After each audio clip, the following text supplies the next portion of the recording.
तबाह करना।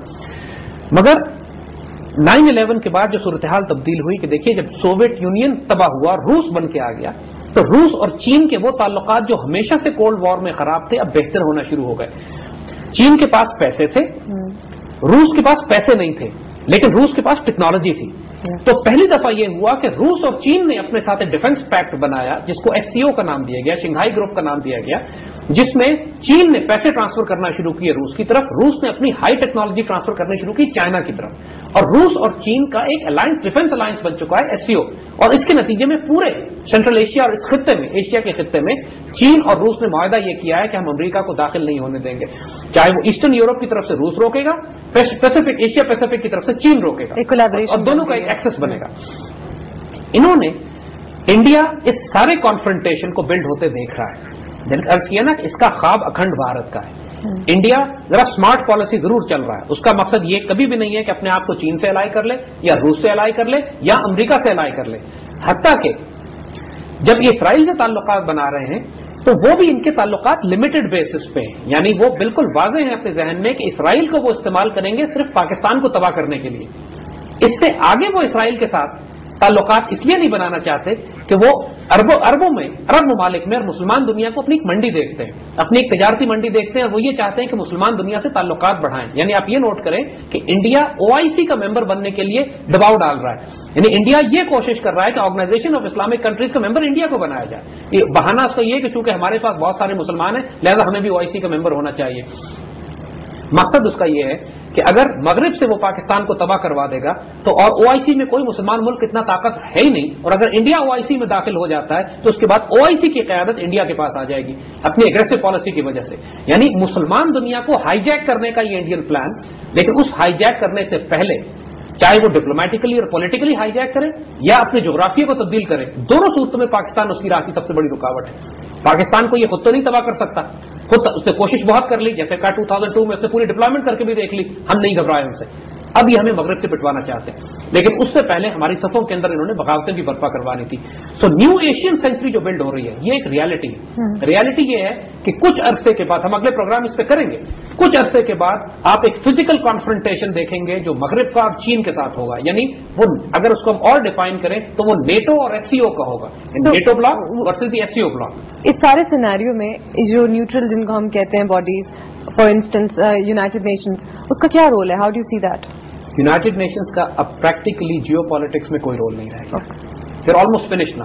देखिए अमेरिकन यूएन को बहुत पहले बाईपास कर चुके हैं जब उन्होंने इराक पे हमला किया था, यूएन का कोई रोल नहीं रह गया। अब इस कदर रूथलेस जियो पॉलिटिक्स है पूरी दुनिया में, जिस तरह रूस आपस में कोऑपरेट कर रहा है चीन के साथ, जिस तरह anti nuclear ballistic missile shields लगाई जा रही हैं, रशिया दोबारा से एक मैसिव न्यूक्लियर पावर के तौर पे उभर के सामने आया है, एक खौफनाक कॉन्फ्रंटेशन है जो ईस्ट और वेस्ट में बिल्ड हो रही है।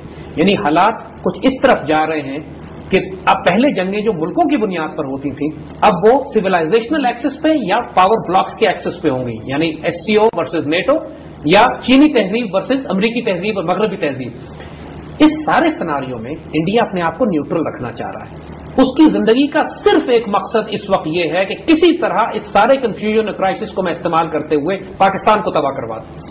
खुद नहीं कर सकता है, मगरब से पिटवा दे, मगरब से तबाह करवा दें। If this objective is achieve for the Indian, अखंड भारत बनने में इनको दुनिया की कोई ताकत नहीं रोकती। इंशाल्लाह कर नहीं पाएंगे, कभी अखंड भारत नहीं बनेगा, बल्कि इंडिया टूटेगा, इंडिया के हिस्से बखरे होंगे कुछ अरसे में, वो सारे हम आगे डिस्कस करेंगे ये सारी बातें। लेकिन this is the scenario right now. आज जो सिनारियो बिल्ड हुआ हुआ है वो ये है कि पाकिस्तान प्रैक्टिकली इंसर्कल्ड है चारों तरफ से, मगरिब हमसे नाराज है, हमारा दोस्त कभी नहीं है, अमेरिका हम पे सख्तियां कर रहा है, पाकिस्तान में कोई मजबूत हुकूमत इस वक्त नहीं है, हम पॉलिटिकल कंफ्यूजन में है पाकिस्तान के अंदर। इंडिया चारों तरफ से हमें घेर चुका है, इंडिया ने ओवरसीज बेसिस बना लिए हैं, यानी ताजिकिस्तान में भी हमारे पुष्ट पे इंडिया के मिलिट्री बेस मौजूद हैं, अफगानिस्तान में उसके बेसिस मौजूद हैं, और पाकिस्तान पॉलिटिकली अनस्टेबल। सिर्फ जो चीज इनको रोक रही है इस वक्त अल्लाह के फजल से वो हमारा न्यूक्लियर और मिसाइल प्रोग्राम और हमारी आर्म फोर्सेज हैं, यानी मुसल्लह अफवाज अभी तक अपनी जगह पे इंटैक्ट है, न्यूक्लियर और मिसाइल प्रोग्राम हमारा एडवांस्ड है, इनसे बेहतर है। This is the scenario which exist today. So Indian game plan post 9/11 has been very aggressive. ہم دبے رہے. 9/11 کے بعد آج تک ہم نے کوئی aggressive policy deploy نہیں کی. ہم دبے. صرف اچھا کام جو ہم نے کیا ہے 9/11 کے بعد, جس کو ہم جنرلی اچھا کام کہیں گے, کہ ہم نے دیوانہ پن, یعنی لٹرلی دیوانہ پن سے جا کے اپنے نیوکلیر اور میسائل پروگرام کو ڈیولپ کیا. یعنی یہ خوف ہمارے اندر آ چکا تھا, ہمیں معلوم ہو گیا تھا کہ اب جو جنگیں ہوں گی وہ بالکل ڈفرنٹ ایکسس پہ ہوں گی. ہمیں صرف انڈیا سے خطرہ اب نہیں ہے, ہمیں خطرہ اسرائیل سے, ہمیں خطرہ امریکہ سے. امریکہ بات کر رہا ہے پاکستان پر حملہ کر کے پاکستان کے نیوکلیر پروگرام کو لینے کا. ہمیں خطرہ ان ایکسس سے بھی ہے جو پہلے ہم کبھی سوچا نہیں کرتے تھے کہ ہم پر حملہ کر سکتے ہیں. So the picture looks very glum, both internally and externally. So why are you so hopeful? بہت بڑی بڑی وجوہات ہیں جن کی وجہ سے ہم پر امید ہیں. دیکھیے, انڈیا بڑا گیم کھیلنا چاہ رہا ہے مگر اللہ کے فضل سے کھیل پا نہیں رہا ہے. ہماری اپنی کمزوریاں ہیں جن کو وہ ایکسپلائٹ کر رہا ہے, لیکن انڈیا کی بہت بڑی بڑی کمزوریاں ہیں کہ اگر ہم ان کو تھوڑا سا سمجھ لیں اور استعمال کر سکیں ہم اس ملک کے حصے بخرے کر سکتے ہیں. لیکن اس سے پہلے ہم تھوڑا سا آپ کو وہ بیک گراؤنڈ بتانا چاہیں, وہ مینٹلٹی, وہ ذہنیت, وہ انوائرمنٹ بتانا چاہیں گے جس کی جو انڈیا کی بڑی بڑی ویکنیسز ہیں, وہ کہ اتنے بھی اسٹرانگ پچ کے اوپر نہیں ہیں. ان کی ویکنیسز ہیں, we need to understand those. دیکھیے, سب سے بڑی ویکنیس جو ہندو زائنسٹ کی ہے کہ they suffer from a terrible inferiority complex. شدید احساس کمتری کا شکار ہے مسلمانوں اور پاکستان کے مقابلے میں. ہم نے 1000 سال حکومت کی ہے, اس پہ نہ بھولیے.